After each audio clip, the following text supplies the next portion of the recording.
दिल्ली लोकसभा में 7 सीटें हैं। आम आदमी पार्टी 4 पे लड़ेगी।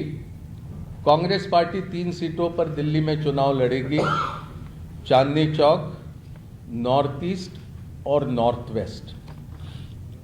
गुजरात में 26 लोकसभा सीटें हैं, 24 पर कांग्रेस लड़ेगी, 2 सीटों पर आम आदमी पार्टी के प्रत्याशी रहेंगे।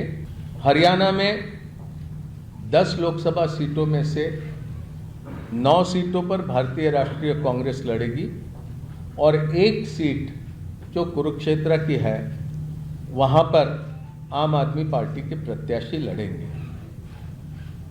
चंडीगढ़ को लेकर लंबी चर्चा हुई, लेकिन आखिरी में यह तय किया गया कि चंडीगढ़ में भारतीय राष्ट्रीय कांग्रेस के प्रत्याशी चुनाव लड़ेंगे। गोवा में भी, खास करके दक्षिण गोवा में विस्तार से चर्चा हुई, लेकिन फिर ये तय किया गया कि गोवा की दोनों सीटें ये भारतीय राष्ट्रीय कांग्रेस पार्टी लड़ेंगी। पंजाब में दोनों पार्टियों ने म्यूचुअली ये तय किया है कि अलग अलग चुनाव लड़ेंगे। देखिए, हमारा पूरा कैडर देश के लिए राजनीति में आया था। आज अगर हमारे कैडर से पूछोगे कि क्या इंपॉर्टेंट है, वो कहेगा कि देश इंपॉर्टेंट है।